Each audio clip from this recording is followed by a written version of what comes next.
Sir ನನಗೆ college ಓದೋಕ್ಕೆ ದುಡ್ಡಿಲ್ಲ. ರ್ಯಾಪಿಡೋಯಿಂದ ದುಡಿತಾ ಇದೆ. ನಮ್ಗೆ ಮನೆಯಲ್ಲಿ ಸಾಕೋದವ್ರು ಯಾರೂ ಇಲ್ಲ, ನಾನು ಒಬ್ಬನೇ ದುಡಿಯೋದು. ಎಲ್ಲಿ ಕಾಲೇಜ್ ಓದ್ತಿದ್ರಿ ಸರ್ ಇಲ್ಲಿ ಯಲ್ಲಮೀನ್ ಕಾಲೇಜ್.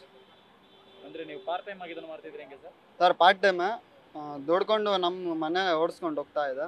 ಇವಾಗ ಏನು ದುಡಿಯೋಕೆ ಆಗ್ತಾ ಇಲ್ಲ ಸರ್. ಅಂದ್ರೆ ಈ ಬೈಕ್ ಟ್ಯಾಕ್ಸ್ ಇದೆ ನಿಮಗೆ ಸರ್ ನಮ್ಮ ಹೆಸರು ಕಾಂತರಾಜ್ ಅಂದ್ಬಿಟ್ಟು. ನಾನು ಆ್ಯಕ್ಚುಲಿ ಇಲ್ಲಿ ಬೈಕ್ ಟ್ಯಾಕ್ಸಿಂದ 5 ಇಯರ್ಸಿಂದ ನಾನು ವರ್ಕ್ ಮಾಡ್ತಾ ಇದ್ದೀನಿ.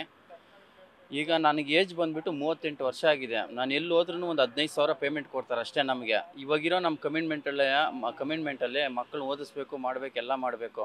ಮನೆ ಬಾಡಿಗೆ ಬಂದು 7,500 ರೂಪಾಯಿ ಇದೆ. ಮನೆ ಮೇಂಟೆನೆನ್ಸ್ ಏನು, ಮನೆ ಬಾಡಿಗೆ ಕಟ್ಟಬೇಕು, ಮಕ್ಕಳದ್ದು ಇದು ನೋಡ್ಬೇಕು, ಎಲ್ಲ ನೋಡ್ಬೇಕು. ಇಲ್ಲಿ ಕೇಂದ್ರ ಸರ್ಕಾರ, ರಾಜ್ಯ ಸರ್ಕಾರ, ವಿಧಾನಸೌಧ ಮೇಲುಗಡೆ ಸರ್ಕಾರದ ಕೆಲಸ ದೇವ್ರ ಕೆಲಸ ಅಂತ ಹಾಕಿದ್ದಾರೆ.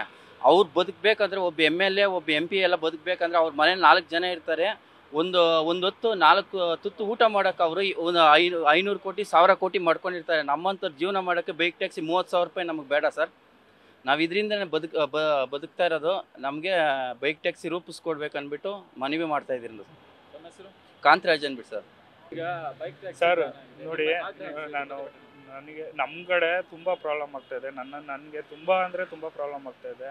ಸೊ ಏನು ಮಾಡಬೇಕಂತ ಗೊತ್ತಾಗ್ತಾಯಿಲ್ಲ. ಈ ಬೈಕ್ ಟ್ಯಾಕ್ಸಿ ಬಂದ್ ಮಾಡಿ ಸರ್ಕಾರ ಕಾನೂನು ರೀತಿಯಲ್ಲಿ ಏನು ಪರ್ಮಿಷನ್ ಕೊಡುತ್ತೆ ಅದನ್ನ ಕೊಡಲೇಬೇಕು.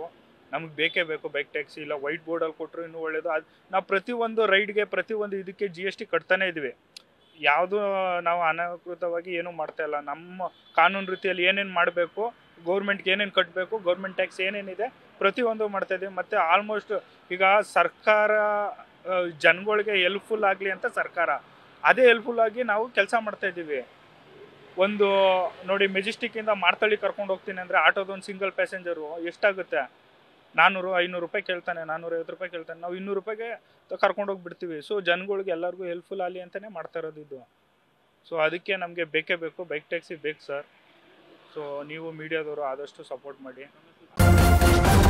ನ್ಯೂಸ್ ಫಸ್ಟ್, ನಿರ್ಭೀತಿಯಿಂದ ನಿಮ್ಮ ಪರವಾಗಿ.